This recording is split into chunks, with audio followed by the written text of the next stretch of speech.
1996 ആകെയുണ്ടായിരുന്ന 543 സീറ്റിൽ ബിജെപിക്ക് 161 സീറ്റും കോൺഗ്രസിന് 140 സീറ്റും ജനതാദളിന് 138 സീറ്റുമാണ് ലഭിച്ചത്.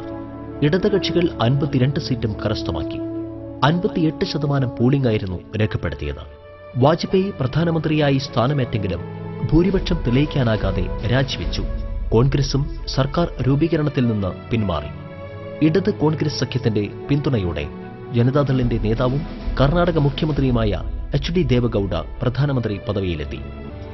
മുന്നണിയിലെ തർക്കങ്ങൾ മൂലം ദേവഗൌഡ രാജിവെക്കേണ്ട അവസ്ഥ വരികയും ഐ.കെ. ഗുജ്റാളിനെ പ്രധാനമന്ത്രിയാക്കുകയും ചെയ്തു. 1998 കോൺഗ്രസിന് 141 സീറ്റും ബിജെപിക്ക് 181 സീറ്റും ഇടതുകക്ഷികൾക്ക് 48 സീറ്റുമാണ് ലഭിച്ചത്. അണ്ണാ DMKയുടെ പിന്തുണയോടെ NDA സഖ്യം അധികാരമേൽക്കുകയും പ്രധാനമന്ത്രിയായി വാജ്പേയി സ്ഥാനമേൽക്കുകയും ചെയ്തു. എന്നാൽ ഒരു വർഷത്തിനുള്ളിൽ ADMK പിന്തുണ പിൻവലിച്ചതോടെ വാജ്പേയി സർക്കാർ നിലം പതിക്കുകയും പൊതു തെരഞ്ഞെടുപ്പിലേക്ക് നീങ്ങുകയുമായിരുന്നു. 1999 ബിജെപിക്ക് 152 സീറ്റ് ലഭിച്ചപ്പോൾ കോൺഗ്രസിന് 114 സീറ്റ് മാത്രമാണ് ലഭിച്ചത്. ഇടതുകക്ഷികൾ 42 സീറ്റും പ്രാദേശിക പാർട്ടികൾ 162 സീറ്റും കരസ്ഥമാക്കി. അദ്വാനി പ്രധാനമന്ത്രിയാകുമെന്ന് കരുതിയെങ്കിലും മൂന്നാം ഊഴവും വാജ്പേയിക്ക് തന്നെയായിരുന്നു പ്രധാനമന്ത്രി പദം ലഭിച്ചത്.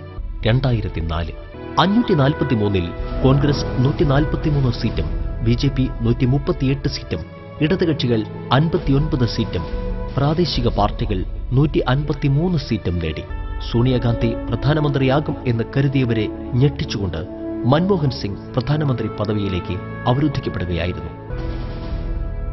2004 145 സീറ്റ് നേടിയെടുത്ത് 206 സീറ്റുകൾ കോൺഗ്രസ് കരസ്ഥമാക്കി. UPA സഖ്യം 261 സീറ്റുകൾ നേടി.